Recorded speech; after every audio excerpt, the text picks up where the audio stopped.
there's not really music. Is there music, Jake? Hi, everyone. It's Lauren Conlin and Jarrett Ferrantino. Welcome to Primetime Crime Live. Hello, Jarrett. How are you? Good, Lauren. Hello, everyone. So we have a really great show tonight. We first are going to be talking about a case that I find to be one of the most disturbing and tragic that I've heard of in a very long time. I did 2 episodes about Sandra Birchmore, who we're going to be talking about on the Outlier podcast, but a lot has happened since Sandra Birchmore's death, number one, and also since the Karen Reed trial and the death of police officer John O'Keefe. So everyone knows Sandra Birchmore lived in Canton, Massachusetts, which is where John O'Keefe lived, Officer John O'Keefe. And we have a special guest joining us tonight. Her name is Mizzy Berry, and Mizzy started the Justice for Sandra Facebook group, which has almost 12,000 members at this point. She told us that it's doubled since June, which is so incredible. So I know, right? I'm going to bring her in right now. Hi, Mizzy. Hi, thank you for having me.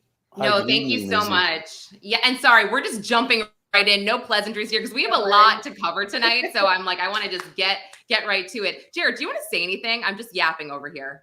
Well, first, welcome, Mizzy. Welcome to Primetime Crime Live. First of all, much appreciation and respect for the awareness you brought to this case.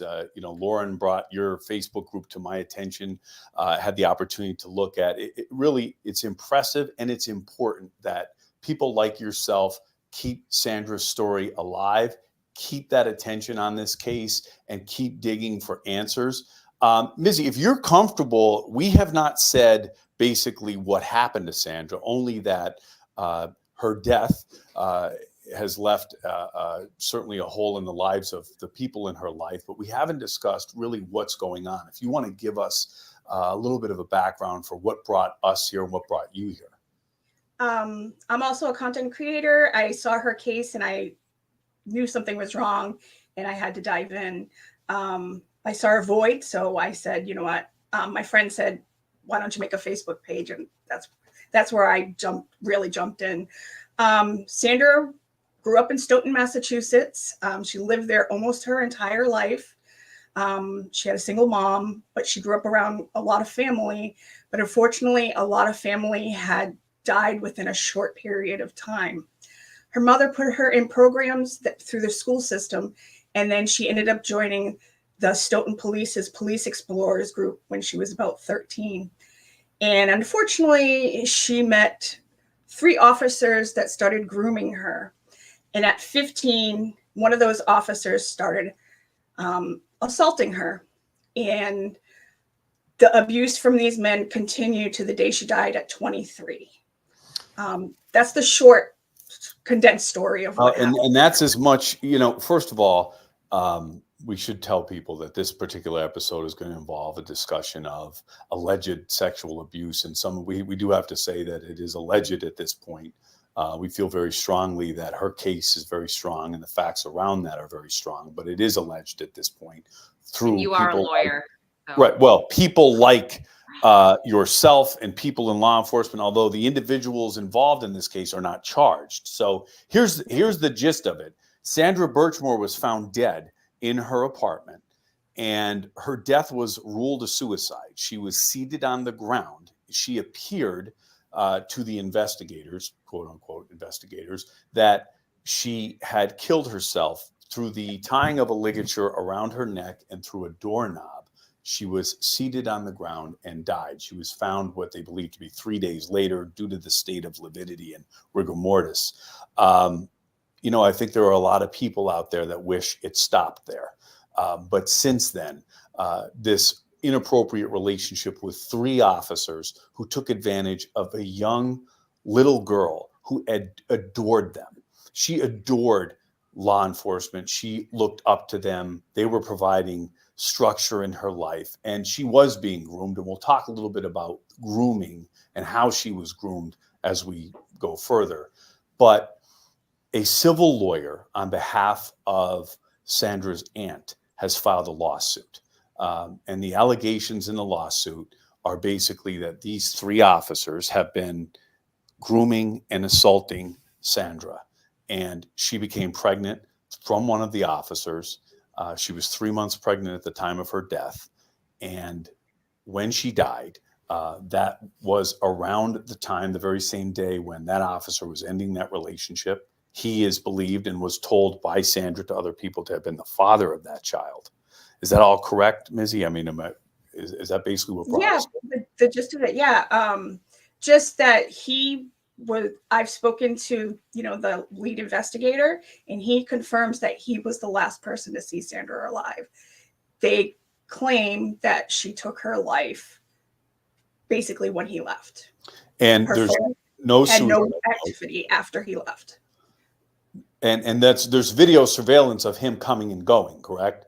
Yes. And when he comes in with the hood up, a hat on, and a mask on. It is during COVID, right. But he was, from what I've heard, he's notorious for being an anti-masker.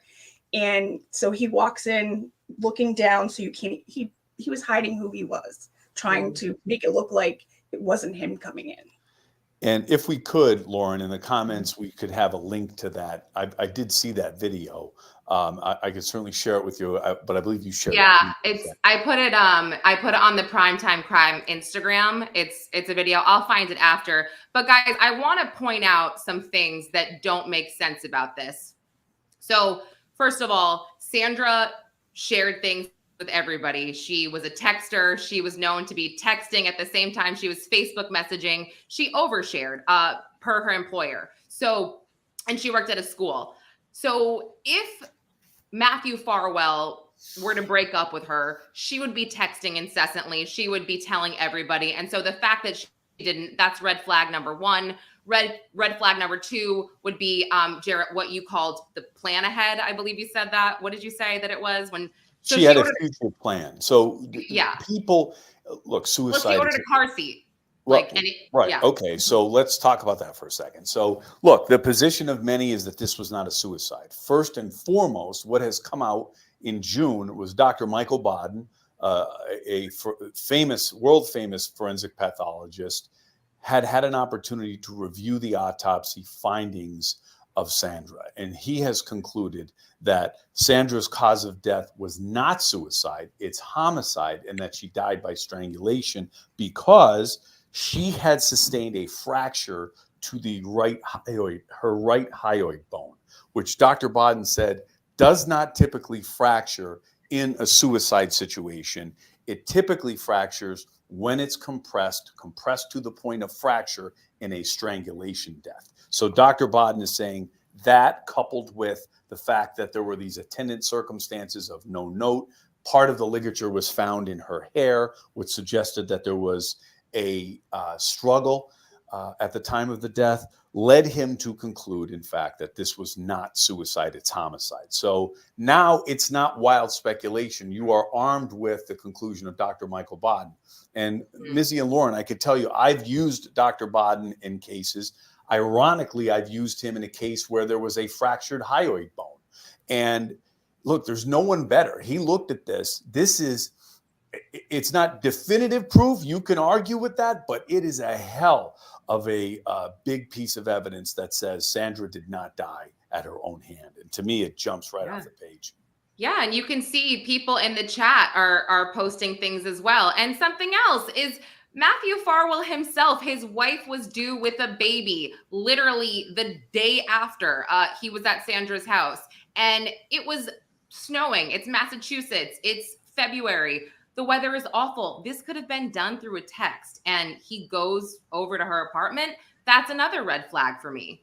Well, and you talked about a future plan too. And what a future plan is, suicide is very complicated. And we're talking about suicide and sexual abuse. These are not easy topics, but people that commit suicide, okay, tend not to have a future plan.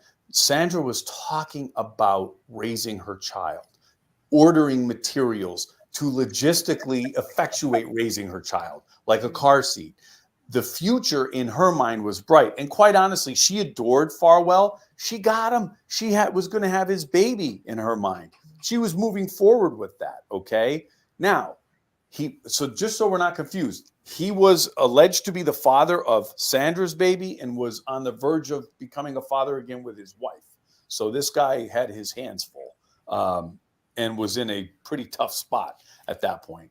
But also something worth considering when you talk about, did the last person that saw her alive have a motive?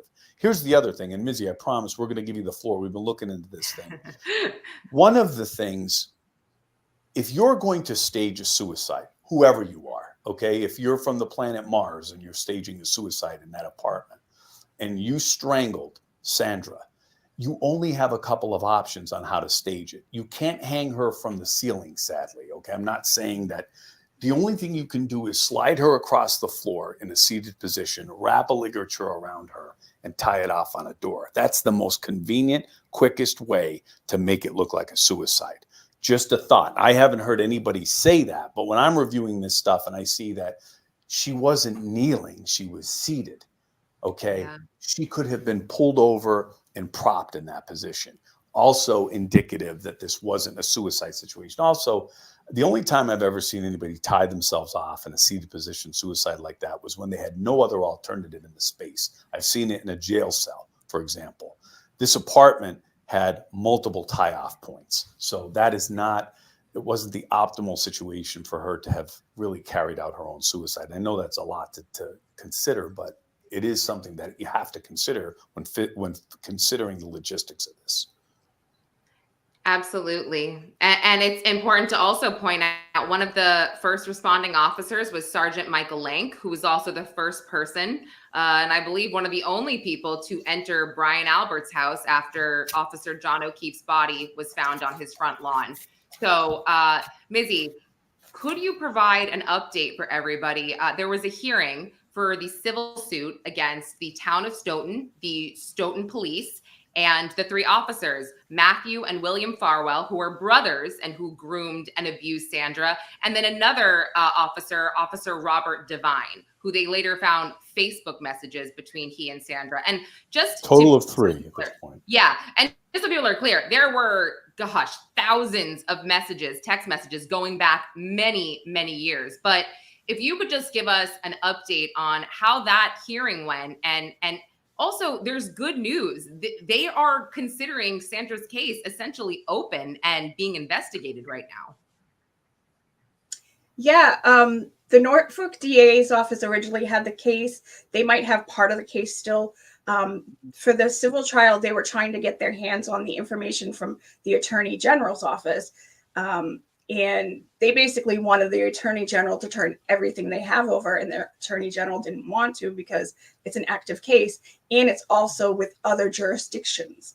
The FBI is also looking into Sandra's case also. They're probably looking more into the corruption side, but anything that they come across that proves, if it proves another crime, they'll turn it over to the Attorney General's office. And that was what these officers wanted turned over to them, is everything that the Attorney General has.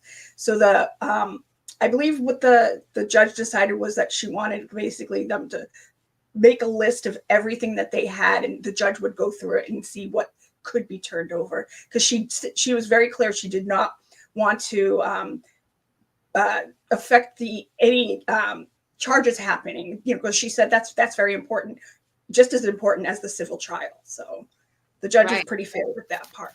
Right. And they have 30 days to provide this to, okay. So that's interesting. And I read that Farwell's lawyer said, yeah, we're ready to go to trial. We're ready to prove that he didn't do anything. I'm like, okay. Good luck.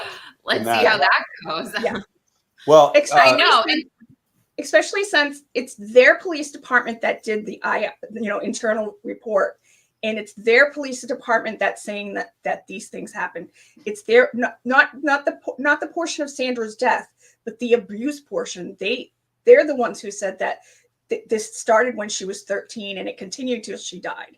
So it's kind of hard to say that they didn't do anything when it's their own department that said that they weren't truthful and they weren't believable. Right, and their attorney's saying he's ready to go to trial. Good. It's not. He better be ready for quite a trial. I mean, I looked at this stuff. So there's two fronts here. There is an ongoing criminal investigation, right, Mizzy? And then there is a civil lawsuit that was filed, again, like we said, by by Sandra's estate. And let's just in summary about what the allegations are in that civil trial, because I thought it was written beautifully and masterfully. I reviewed the complaint, and essentially the theory is this. They are claiming Sandra's death. So they say Sandra was a young little girl with her own problems. Okay, she was very young and had mental health issues. She came to this camp in an effort to address some of those issues and find structure in her life. She was groomed by these individuals who exacerbated, and that is the word that is in the complaint, and aggravated these conditions. They took this young, just defenseless child, played to her adoration, which is laid out in the complaint very well too, that they say this little girl who was struggling, who was looking for guidance and father figures in her life, looked at them with adoration, and they took advantage of it. They groomed her. They started to find reasons to be alone with her. And then the claim is took sexual advantage of her. That ultimately led to her death. Now, if you look at, I think it was paragraph 22 of the complaint, it says that they overwhelmed her will to live and caused her death. If you look at how that's written, you could take it two ways. Number one, if she committed suicide, the anguish and pain her abuse at their hands as a minor left her with caused her to commit suicide. But if you read it, overwhelmed her will to live and caused her death could also be a strangulation. And I thought that was written quite well. You know, for another lawyer to say another lawyer. Yeah. No, really. God damn. Because I was looking for, what is your claim here? Are you saying this led to her suicide? You get Dr. Bodden, who says it was a murder. Now what? And I'm like, you could still roll with the paragraph 22 language. Oh, that's so interesting. So that's really interesting. And Mizzy, I also want to ask you, because you are local. I mean, what is the temperature there like between the Reed trial and obviously Sandra and these names that have crossed over? And how are the people feeling? Are they feeling safe? Are they feeling angry? I mean, I really can't imagine. People are really, really angry. And there's been a lot of Reed supporters that have crossed over to Sandra supporters. And the Karen Reed supporters have been very good to me because they've embraced me, because I feel like I'm almost their little sister, like, hey, we got a crime over here too. Mm-hmm. And they come to standouts, they hold signs, and they are behind getting justice for Sandra also. Is the guy who was dressed as a minion it's been there was a guy Mizzy, there was a guy at the trial dressed as a minion when Lauren was there. Is he with you? No, there are some characters, but no, people are absolutely disgusted with the police, their crappy investigation into the death of one of their own. I mean, that really is disgusting. I cannot imagine. I mean, they did such a horrible job with the investigation into Officer John O'Keefe. We know that. And then we have Sandra's case over here. And Jarrett and I were reviewing some of the documents, and Jarrett pointed out there was something, it was redacted in the initial, I think it was the initial police report, and it could have been anything, but they blocked out what was found on Sandra's counter. On her kitchen table. Kitchen table. So it could have been anything. It could have been something with her name on it, other people's names. But do you have any idea what that could be? What could have been redacted from the police report? Yeah, there's a lot of stuff that's redacted, but the thing that you're specifically talking about, there's a restraining order that Sandra had against an ex-boyfriend, and now these men are trying to exploit that. They're trying to bring him in to get him into this. Probably, I look at it, it's a red herring for these guys. They're going to try to point to him and say, look how crazy she was, and look at this, and look at this, look at him, don't look at us, when it's like, you guys groomed her from 13 on. And I feel bad for this guy, because yes, him and Sandra had an issue. I have not spoken to him, but one of my moderators have, and he just wants to be left alone. And whatever happened between them, now it's being brought into the lawsuit now. Well, Mizzy, let me ask you this. Two questions. A lot of speculation was that could have been a suicide note, and it was not. And that's been cleared up in Dr. Boden's findings as well, which acknowledged there was no suicide note. And two, do you know if Matthew Farwell, attempted to call Sandra after he left on February 1st? He left, right? I don't believe so, as far as I know, but I do know that he deleted everything that had to do with Sandra from his phone. So when they tried to go look it up, there was nothing on his phone. He deleted all contact, all the messages, everything. You would be able to get that fact from his phone records, but I was just curious because obviously if he killed her, he'd know there'd be nobody that he can contact or to try to make it look that he was calling to check in on her. But the bottom line is, you break up with someone, you don't hear from them for 3 days, not even Sandra, which he acknowledged was upset. They had a tough fight, and then he doesn't hear from her for 3 days, or he doesn't call her for 3 days. To me, that speaks volumes too. I'd be curious to know whether or not, and if anybody watching knows the answer to that, that's something I said, man, I want to know if he tried to call her. That's been one of my questions, because also he says he found out on the 5th, which was the day after Sandra was found.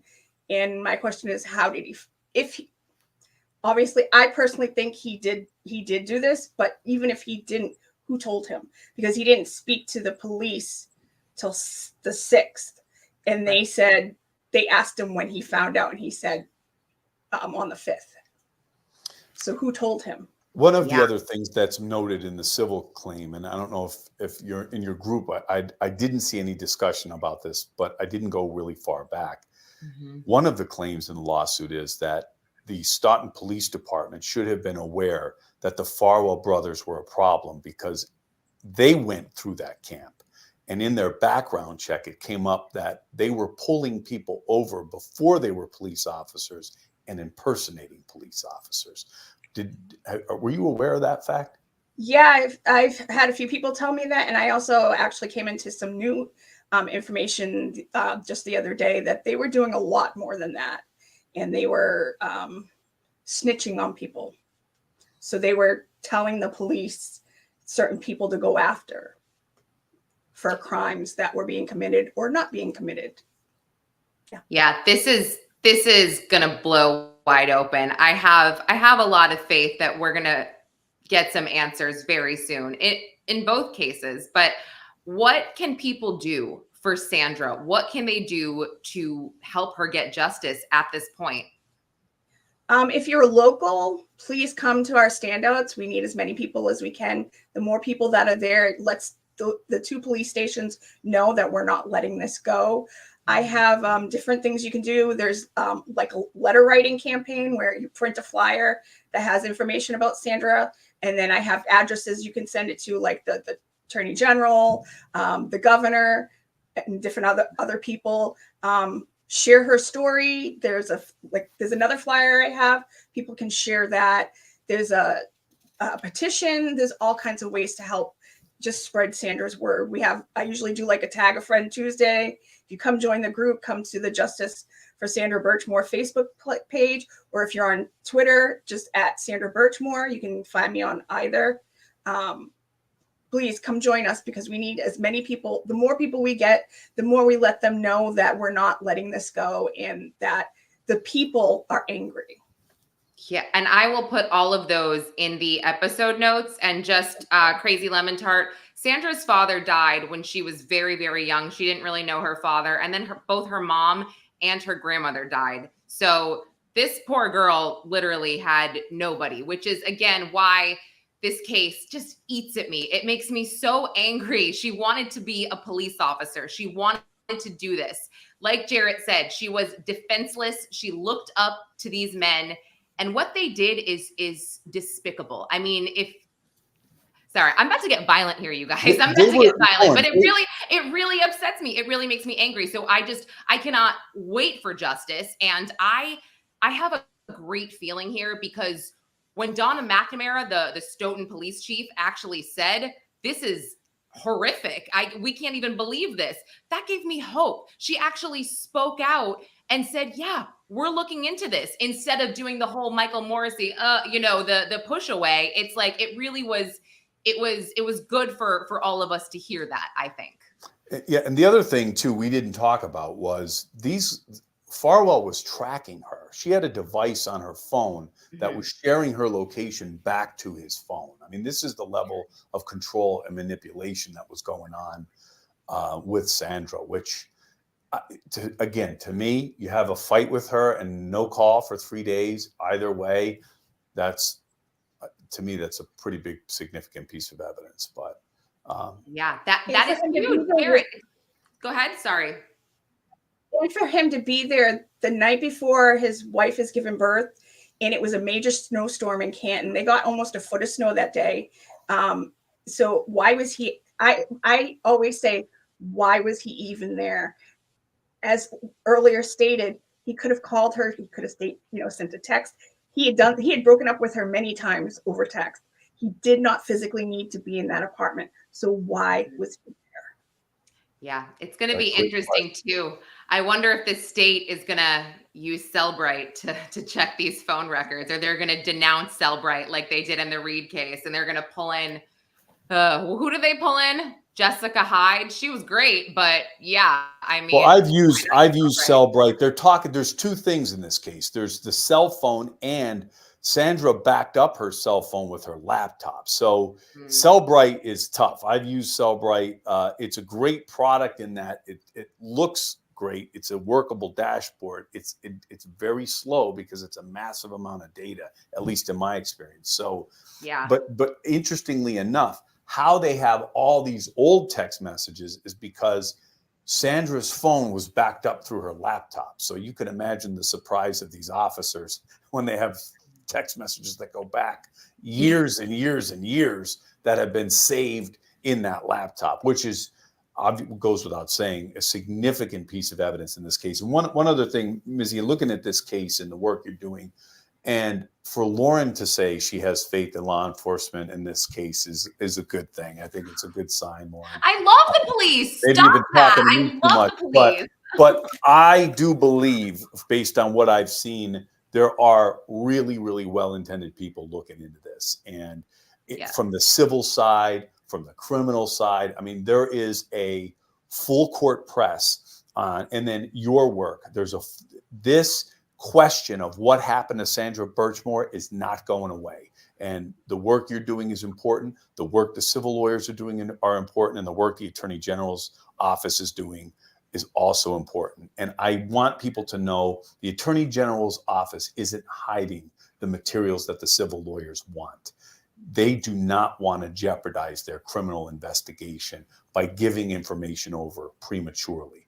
That being said, even if they get some of that and it helps the civil case, great, but there is a lot already out there before they even have the current Attorney General record. So just my thoughts on this. I keep up the good work, and Lauren and I are going to continue to follow it. And Mizzy, if you need anything or have any questions, certainly feel free to reach out. Oh yeah, reach out to us anytime. And Taryn, I pinned this comment because no, they did not get any DNA from her unborn child. I was looking for that too. I'm glad that you brought that up. So that's really interesting. Really, really interesting. Yeah, and Dr. Bodden noted that too. Yeah, he did. I mean, why wouldn't they do that? That's Jared. Why would they, like, the medical examiner, not test? Well, first of all, fetus? I have no idea. I have no idea why they wouldn't, at a minimum, retain that fetal tissue for subsequent. I have no idea. That was that's a problem. Crazy. And Mizzy, did we miss anything? While we were going over this, just to wrap things up, put a bow on it. Kind of to like show how deep this goes. I've been told by many people, and I reread the Stoughton report, and it's very clear that the Farwells were also groomed by Robert Devine, but they weren't groomed to be victims. They were groomed to be predators. He took them under his wing, and it's said in the report a few different ways, but that's something that needs to be said too. That doesn't excuse everything the Farwell brothers did because they're disgusting, but it shows that it's a cycle that happened. It's not just, it wasn't just them. That's an allegation in the civil complaint as well. It escapes me exactly how it was phrased, but basically he groomed them to identify victims and minors, plural, as it's laid out in the complaint, I believe.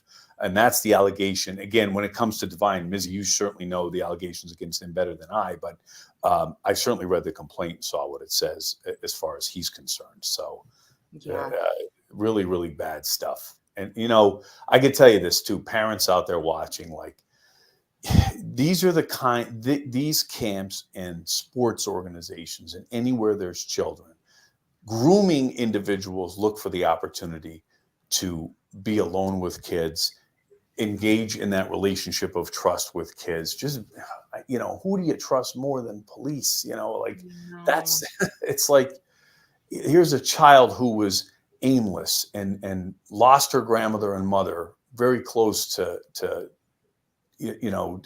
all of this and getting into that program. And their hope was they could find this little girl some hope and direction in her life. And my God, did they take her in the wrong direction? Yeah. So tragic. And Sal, you pinned, you know, with the death of an unborn, or I pinned it, your question, with the death of an unborn child, isn't it a double homicide? Well, sure, it would be, but there's no charges right now. There's no criminal charges. I want to make that clear. Matthew Farwell is not a suspect in the death of Sandra Birchmore. Jared, are you happy? Are you happy? Legal disclaimers everywhere. Not a suspect, no criminal charges, just civil. And I'm a fan of the police. I back the blue. I just call out the bad ones. Okay, that's all I do. But I am pleased with Donna McNamara. So I'm just gonna say that. And we're hopeful. So, but Mizzy, great to meet you and good luck. Yeah, nice to meet you guys. Thank you so much. And we're gonna put everything Sandra's story out there. Yeah, we're gonna put everything in the episode notes. And sorry, Crazy Lemon Tart. Sandra was 3 months along. So.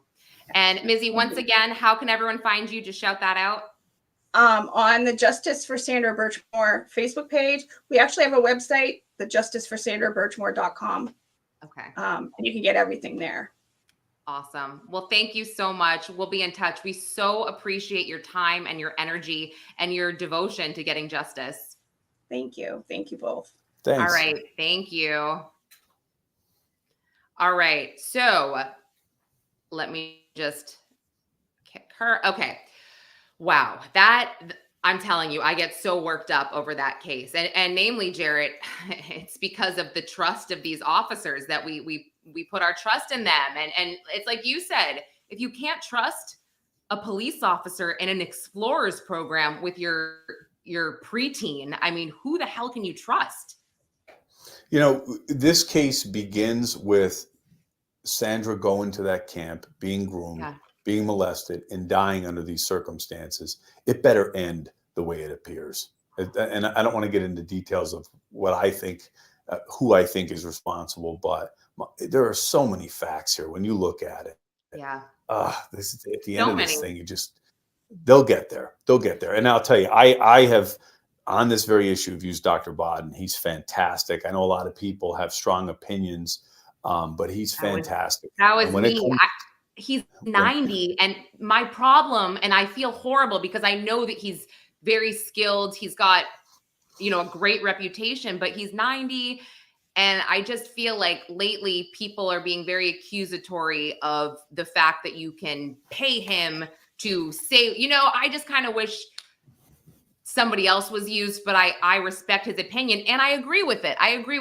I'm not trying to put anything down. And the only thing I can say is, look, I've used him in court. I've had him in front of juries on this particular issue.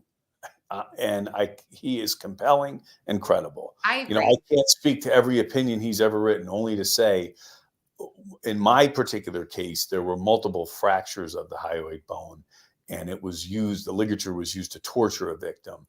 And it was very compelling testimony. His knowledge of strangulation in that area was riveting and credible. So I know what he brings to the table in this lane.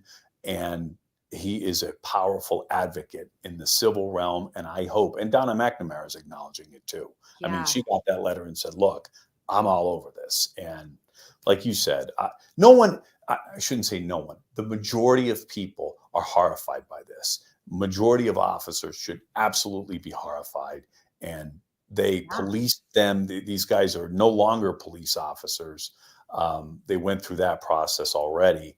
And just justice takes time. We've said it before. But this is one, like, I'm kind of really going to keep on this one. Yeah, and I just want to shout out Barbara. I didn't know you were Sandra's cousin. Thank you so much for joining us. And we are so sorry and so angry. And I agree with you with your statement. I don't necessarily believe that she unalived herself either. Again, we are going to be following legal protocol here. We don't have any suspects per se, but I don't believe that she unalived herself. And I'm so sorry for your loss. And thank you for clearing things up in the chat as well. I appreciate that. Okay, so we are going to keep everybody posted on Sandra. Jarrett and I, we do this, and I hope you guys, everybody watching now, can see that when we cover cases, we don't just stop covering them, because every case that we bring to the show is pretty much either unsolved, maybe the person is missing, but we will bring you updates. We are not going to stop, and so we will be following up on Sandra. Well, after every episode we do, a member of the family of the victim reaches out, so we don't really have a choice. We got to get involved. So yeah. Oh, I mean, no, but we want to. We are super just compelled to cover cases. Absolutely, like this. And that's the point. If it's interesting enough for it to get to us and want to cover it, we want to carry the case through, and otherwise, what's the point? I mean, I want to see what happens here. I want to make sure that, you know, people like Sandra's cousin and people that are like Mizzy that are working hard and bringing attention to this case, that their work's not in vain. You know, and any expertise you or I can lend, I want to continue to do that. Absolutely. And Taryn, yes. If someone doesn't stand up for them, who will? So I have a lot of respect for Mizzy as well. I mean, that Facebook group is amazing, and you guys should join it. They have all of the filings. They have the police report. It's really, really helpful. So no, Barbara, you're not monopolizing the chat. Don't worry. We love that you're here. So please. And honestly, go to our website, primetimecrimeshow.com. Get our emails and email us anything you need. Honestly, I have more time than Jarrett does, so so I will be the first to respond. Absolutely. But for the second half of the show, you guys, I didn't actually know this. Barbara said the family's under a gag order until the civil case is over. Okay, that makes sense. Thank you for clarifying that. But for the second part of the show, this is going to be an interesting conversation because it's been heated on social media, but I want to get to the Ashley Benefield verdict. So Ashley Benefield was a Florida woman who shot her husband in 2020. She was 24 years old. Her husband, Doug Benefield, was 30 years her senior. Ashley Benefield and Doug were separated at the time. She was pregnant. She had a child. She did not tell Doug about it. And it was this whole thing. She had moved out. She moved in with her mom. And she claims that Doug was abusive. And she shot him in self-defense because she feared for her life. And last night, I think at about 10:45, a jury took, 6-7 hours to deliberate. And they came back, with a guilty of manslaughter verdict. And she was initially charged with second-degree murder. So... Oh, God, this was like the whole thing last night. And today, Taryn, you'll probably remember on Twitter, I was tweeting the verdict as they were talking about it. And I was like, oh, what's the max sentence for manslaughter in Florida? And it said 15 years. 15. As soon as I tweet that, it's like manslaughter with a firearm, max 30 years. And I was like, shoot. And I'm trying to update it. And my stupid Twitter blue wouldn't let me update. So I added a tweet after. I think 60 people called me out and they're like, it's 30. Well, you're right on both counts. First of all, you're right that it's 15. There's a firearm enhancement. So she was found guilty of a manslaughter, which is 15. With the enhancement, it's 30. And sentencing matrices aren't easy. So those two together, it is up to 15 on each charge. So up to 30. How much is she going to get? Now, if she was charged with the top crime of second-degree murder in Florida, which carries 25 to life. A lesser included offense in murder, and every state's a little different, but they're all kind of, it would be a manslaughter charge. Now, I don't know. I think this was a compromise verdict. I think that, I don't know that clearly the jury did not believe Ashley to the extent of the abuse situation. They also didn't see her as a cold-blooded killer who laid this out and planned it. I think they concluded that this was a passion-killing moment of anger or something at a minimum. Or they say, look, Doug had some conduct in his past that it's a compromise verdict. They took the prosecution's position was Doug or Ashley was not a victim and that Doug was the victim. The defense's position was that, in fact, Ashley was the victim and she was defending herself.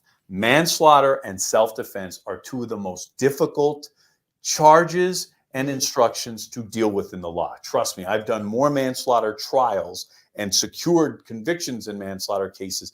I lost one, and I'd like to forget all of them, but they're extremely difficult. But when you take a manslaughter case and add a self-defense instruction and defense in the case, boy, that is some difficult legal hot soup. I could tell you that. So this case was, I think, though, in the end, in looking at this and following this as we did, I think everybody walks away. I think the defense scored a victory in that she was not convicted of second-degree murder. Doug's family, his daughter and his cousin, walk away with the sense that she's going to spend 30 years in jail as a result of shooting Doug. It is a compromise verdict, but I think it was the right verdict in looking at everything here.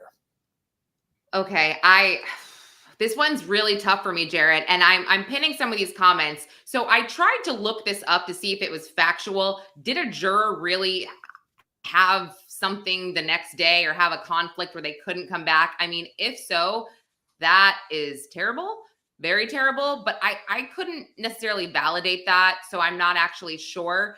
But just going back to the beginning here, I thought both sides did a very terrible job in their opening statements of laying out what was what. I was super confused.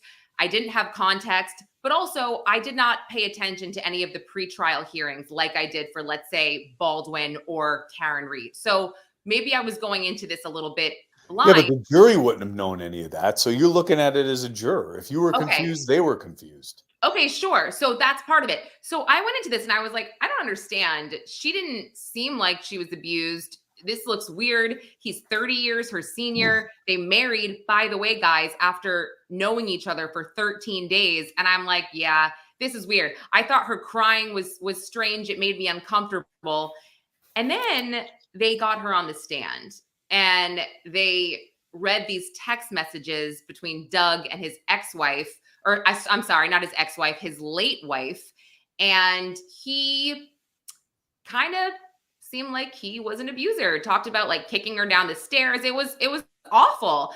And I was like, oh my gosh, they showed text messages between Doug and Ashley where he appeared to be very controlling. And he had this godlike mentality. And then of course, the dog, and he was so mad at Ashley, he punched a dog in the face and the dog went out cold, got knocked out cold. He shot a gun in the ceiling. And I'm like, okay, this is not normal. She had a restraint or a no contact order that he violated. It was, to me, they were building this case that she was abused. And I did believe it. And then the fact that the two female prosecutors were so harsh and and I get it. It's their job, but to make her get up and kind of I don't think she enjoyed shooting him. I don't. But the last thing I'll say about this is, and I was feeling really bad. I was like, man, I feel like she's abused. I'm very confused. The fact that when they read the verdict, after being very emotional the whole time, she was stoic and she almost just, it was strange. And it did make me think, and I don't want anyone to come at me right now, but I thought for a second, did I get played? I don't know. I mean, human Well, behavior if is she was playing, the game's over. The jury already made up their mind. So I've seen that happen. But some of what you said, yeah. and well, first of all, Doug was abusive. The question is, was Mhm. he abusing her in a situation that evening where she felt like she was in fear for her life? His behavior, although there weren't allegations, and correct me if I'm wrong, this was my understanding that he physically assaulted Ashley. There were escalating behaviors. Obviously, assaulting a pet and firing a gun in the air and texting is some bad shit. It's abusive.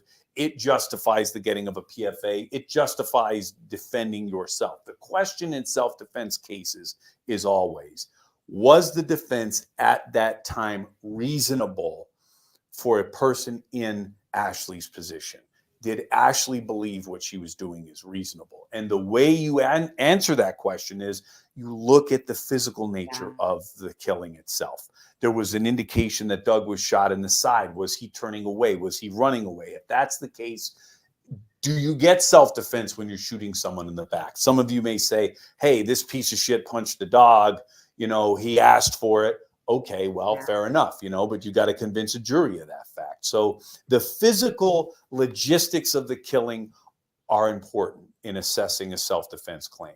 Also, his prior history with his late wife, those text messages, the interrelationship between Doug and Ashley, all of that history are in Ashley's mind. So when she's assessing a situation, also, this was a moment of truth.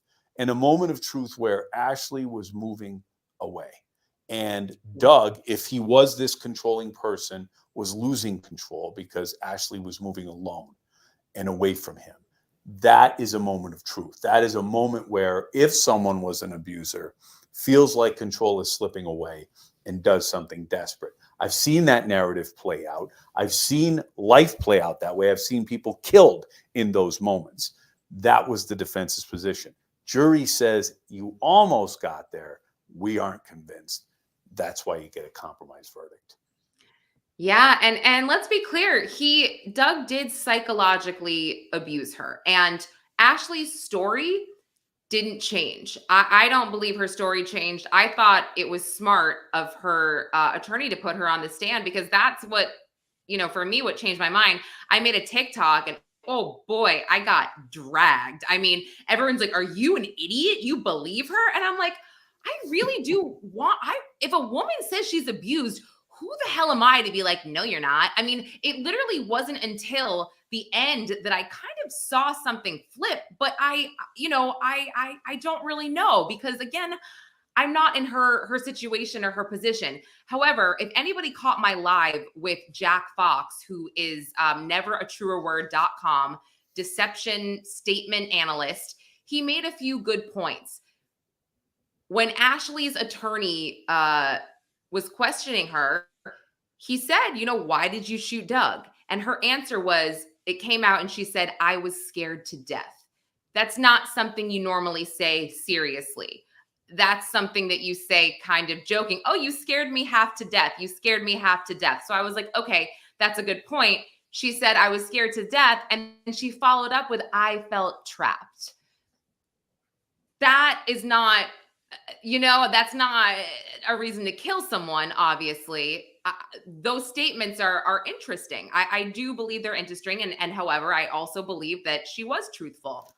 It's a tough one. It's a tough feeling one. trapped. Here's the thing. To that point, those two statements alone, I felt trapped. A lot of states have a no retreat rule in self-defense. Some have a duty to retreat, which means if you aren't trapped and you could get the hell out of there, you lose the ability in a castle doctrine or self-defense. And I'm conflating a bunch of different theories, but here's the thing. I thought her lawyer was great. I thought he's like straight out of Central Casting, like his tone, his look, everything, like all totally with it, right? He was great. He was great. But those two statements are profound. She said, "I was scared to death." What does that mean to me? That means I believed my life was in danger. I justify my fear of death with taking a life, period. Do you That say that, felt Jarrett, though? Do you say that? Like, I would like, do you say that in a no, serious? no, but I'm saying why, even if it was scripted, why it's said, okay? Now looking at the record, you say she believed her life was in danger. Okay, then 2, I felt trapped. I couldn't get out of the situation. I believe I'm going to get killed. I can't retreat. And I'm playing devil's advocate here. Why those 2 statements in the world of self-defense are pretty profound. There's no retreat, and you believe your life is in danger. You have one alternative at that point, and that's click, boom, right? I mean, that's it. So, Yeah. I mean, that's why look, if it was scripted, those are 2 powerful statements. If it was unscripted and Ashley truly believed it, it may have spared her from a second-degree murder conviction. Yeah, and there's certain things that also jumped out at me. I mean, the fact that Ashley paid for his vasectomy reversal. I mean, I don't think she was, the fact that he did pay for her ballet company and it went belly up. I mean, he had to do a lot to pay for that. So I don't necessarily think this was like a gold digger situation. They talked about how she paid for her and her mom to go on a vacation. And I guess he only paid for her friend, but the state would, I don't know. I just thought the state did a terrible job, and that was all over the place. Yeah, it was horrible. I mean, I'm not going to get into, somebody commented on Twitter, they called one of the prosecutors Aunt Lydia, like from Handmaid's Tale, and I just about lost it because I was like, that's so good. But something that I am like kind of not like worried about, but I don't think that, oh, do you hear that? The ambulance? Or is this sound really good? Oh, you don't hear anything? Okay, that's good. Because I'm in New York City, guys, by the way. So there's ambulances pretty much every 30 seconds. But I don't think the judge was a fan of Ashley. I like the judge. He clearly was not a fan of her defense attorney. So when he goes to sentence her, I'm kind of nervous. I mean, I feel like she might get the 30 years here. She's getting the 30 years. You really think so?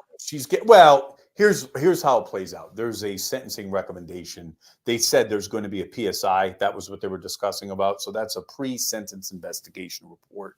So that report, they do a background on Ashley. Really, it's all about Ashley. And then Doug's daughter and cousin and the rest of the extended family will be able to offer sentiments to the judge at sentencing as well. So here's the thing. Ashley's going to continue to maintain self-defense when she's asked at that pre-sentence investigation. And the judge can say to her, you're showing no remorse. You've been convicted. I heard the evidence. I don't believe this was a self-defense situation. I am going to sentence you to the maximum sentence of 30 years. Now, in that PSI report, though, is a sentencing guideline range that's given to the judge. So Ashley Benefield did not have a prior criminal record. Her recommended sentence will be the lower end of the guideline range. So for the judge to go to the max, he's going to have to put on the record why he's doing that. It's going to be because he heard the evidence. He, like the jury, was not convinced, and he's going to hammer her. I don't know if he's going to max her out, but it's going to be, she's looking at decades in prison. Wow. And to have no reaction, that's crazy. And also, guys, I want to say the chat, I think it's amazing that you guys can respectfully disagree. I love that. And I really respect that. This is so different than the Karen Reed case here. You're not ripping each other apart. The truth is we don't know. I mean, the only people that know were Doug and Ashley. Like anybody who is arrogant enough to say they really know what was going on there, like, well, no, I mean, people are entitled to their opinions, whether, like I feel like people who have experienced domestic violence and have experienced abuse are the ones coming out and saying, you don't know what she went through. You can't judge her unless you've been in that situation. So I respect that. And I just respect the fact that you're not pulling background that may checks also on each other. justify her muted emotional reaction too, Lauren. If she was truly the victim of emotional abuse, her muted response to her being convicted could be part of years having been abused for years. I mean, her affect is flat. She is a broken person. She's there because, look, if you believe her, and if she's telling the truth, she did what she had to do to Mhm. protect her daughter and herself. And now she's going to jail for it. And she's broken. And her emotions are flat and, illogical and not necessarily normal to a person who has not sustained abuse. However, if she's done play acting and she no longer has to convince the jury, then she's done. She's flat and has nothing to say. Flat affect and just no comment. Well, if you watched her throughout the entire trial, I guess that was my point where I was like, ah, this is so different than what I saw the last few days, where she was extremely expressive, extremely emotional, and she was also very sorry about things. I can't count how many times she would just have her head down and be like, sorry, I'm sorry, which reminded me of a battered woman. And I think women in the chat, if you watch this as well, you would probably agree. She must have apologized 10 million times. Not really, but you get it. So I did see a lot of this, and that's why I was so startled when there was no reaction. I could be overthinking it though. But Taryn, okay, so Melinda says that's how you felt about it, which I'm guessing, Melinda, from your chat, that you felt like she was like, this is done. My play acting is over. I get that. And Taryn, she said, bingo, Jarrett, that's how you felt. You didn't read that whole comment. She said, oh my God, bingo. you love it. You love it. Bingo. Sorry, bingo, Jarrett. You're Thank you. absolutely right about everything that you say. And Taryn said medication. But why would she be medicated? Well, I guess verdict, maybe be medicated that day, but why not the other days? Well, and she has, again, if she's telling the truth, she has post-traumatic stress. She's medicated for depression. She's medicated for anxiety. Who knows? I mean, right. But again, she is in such a crazy situation. If she's lying or if she's telling the truth, this is nuts. I mean, she's leaving her little, to me, no matter what, I'd be thinking, I'm leaving my wife and kids behind now. In her situation, her spouse is no longer with her, but she's leaving her children, and she's convicted of something she believed she was justified in doing. I would have been emotional, but again, we just don't know what's going on. I mean, I've seen every kind of reaction, but I could tell you this: I was watching that last night. That moment when there's a whole everybody's posture even changes. The jury comes in, they look tired, they look a little frustrated from the deliberations.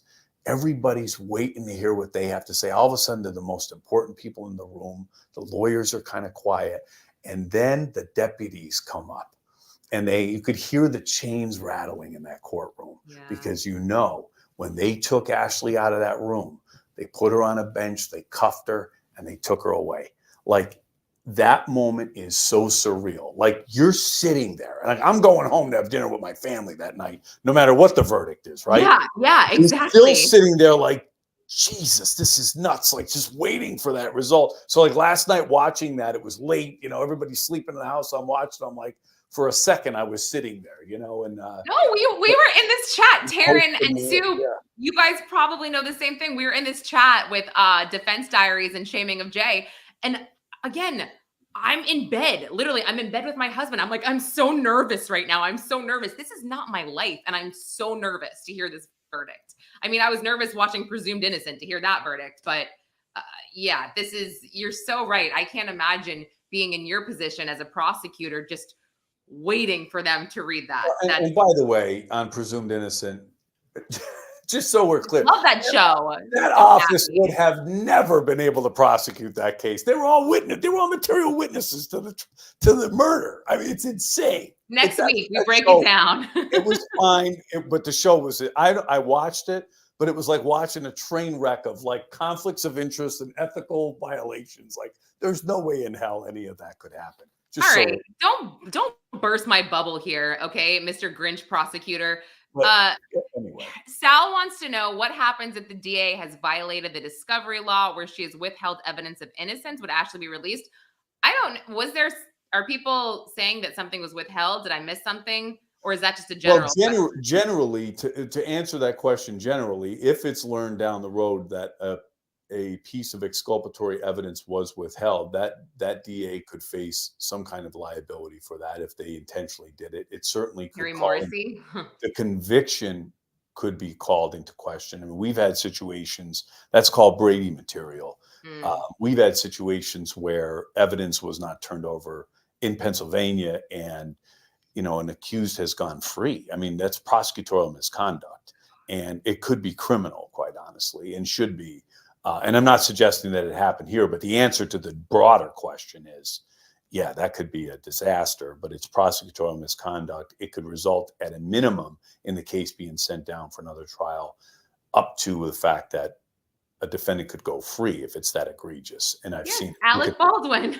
Literally, it happened 2 weeks ago. I mean, prior to adjudication. Yeah. I mean, I always say this, people don't understand, as prosecutors, when it comes to that part of our job, and much of our job, we are juggling grenades, ethical grenades, legal grenades, the victims, everything. I mean, and one of them drops, there goes your case. And that's a perfect example. Alec Baldwin. Absolutely. So just to wrap up, I have a weird question for you. It kind of just popped into my mind. Did you ever have a case that you were forced to pursue, to prosecute, where you weren't necessarily sure that the person did it? Well, yes and no. Yes, I was forced to do a case that I didn't think was worth pursuing because it was a manslaughter case. And although everybody, it was a situation where a person pushed somebody and the person hit their head and died, in a fight. And it ended up being a manslaughter situation. In my opinion, we should have resolved it for something lesser.